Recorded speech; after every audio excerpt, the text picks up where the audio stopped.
और नमस्कार दोस्तों, कैसे हैं आप सब। आज हम बात करने वाले हैं टारगेट डे नंबर 10 के बारे में। और जैसा आप सभी को पता है कि ये टारगेट 70 दिनों का इस समय इसी यूट्यूब चैनल पर चल रहा है कि आप 70 दिनों में यूपीपीसीएस और साथ ही साथ एआरओ एग्ज़ाम कैसे क्लियर कर सकते हैं। प्रीलिम्स 2025 के बारे में बात हो रहा है। ये वीडियो दोस्तों आपके लिए, अगर आप 70 दिनों का स्ट्रेटजी इसको फॉलो करेंगे तो गारंटी के साथ है कि आपका प्रीलिम्स एग्ज़ाम आराम से निकल जाएगा। आज इसका 10वां दिन है, तो आज आपको क्या क्या पढ़ना है आइए बात करते हैं। ये वीडियो आप कभी भी देख सकते हैं। एग्जाम जब भी आपका यूपीपीसीएस आरओ का हो, उसके 70 दिन पहले अगर आप देखेंगे तो आपके लिए फायदेमंद ही होगा। फिलहाल चलिए आज बात करें कि आज आपको क्या पढ़ना है। सबसे पहले अगर हम बात करें इंडियन पॉलिटी के बारे में, इंडियन पॉलिटी में आज सबसे पहले आज आपको पार्लियामेंट, फंडामेंटल राइट्स, ये दो चैप्टर का, एक मिनट रुक जाइए, अभी एक चैप्टर और है, और डीपीएसपी, ठीक है। ये 3 चैप्टर जो मैंने लिखा है, इसका आपको पीवाईक्यू सॉल्व करना है और साथ ही साथ एमसीक्यू पीवाईक्यू मतलब लगभग एक ही हो गया। अब ये कहाँ सॉल्व करना है, मैं ऐसा क्यों कह रहा हूँ, क्योंकि आपका 9 दिन के अंदर आपका फंडामेंटल राइट्स, पार्लियामेंट और डीपीएसपी, ये सारी चीज़ें टारगेट के अनुसार खत्म हो चुका है। अब ये 3 चैप्टर जो है, ऐसा है इंडियन पॉलिटी में कि ये सबसे ज़्यादा नंबर अगेनिंग का चैप्टर है। अगर हम मान लेते हैं 20 सवाल आता है इंडियन पॉलिटी में, पीसीएस और आरओ में, तो मान के चलिए कम से कम 10 सवाल के आसपास फंडामेंटल राइट्स, पार्लियामेंट यहीं से ही आ जाता है। तो ये कहीं ना कहीं बहुत इंपॉर्टेंट चैप्टर है। अब आपका टारगेट हो चुका है 9 दिन के अंदर, आपने इन सब चैप्टर को सही तरीके से पढ़ लिया है।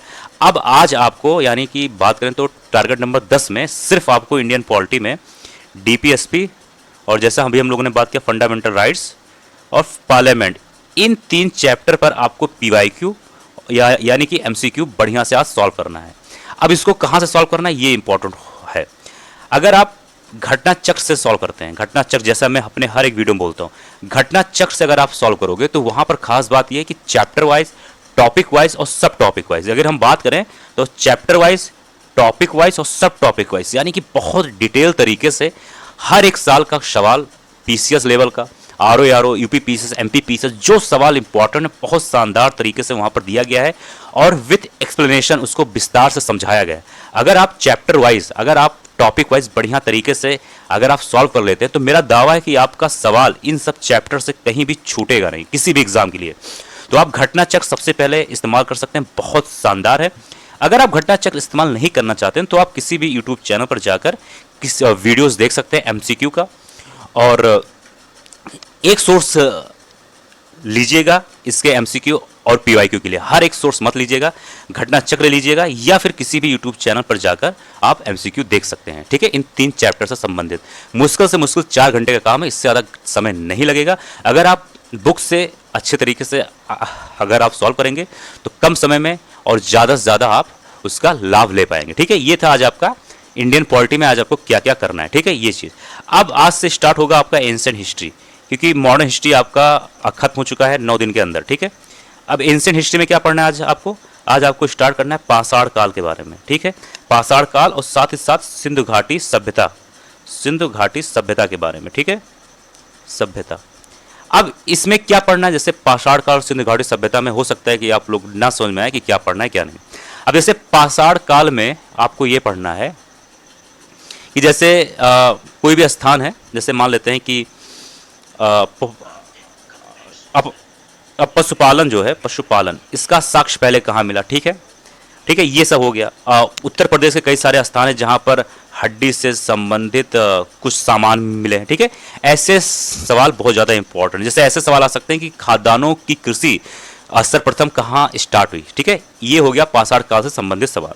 अब अगर हम बात करें सिंधु घाटी सभ्यता एवं संस्कृत के बारे में, तो यहाँ पर जैसे है कि सिंधु घाटी सभ्यता किससे संबंधित है, ठीक है, और सिंधु घाटी सभ्यता गैर आर्य थी कि नहीं थी, क्यों थी, ये सब सारे संबंधित, या फिर मूर्ति पूजा का सबसे पहले आरंभ कहाँ हुआ, ये सब सिंधु घाटी से संबंधित सवाल है।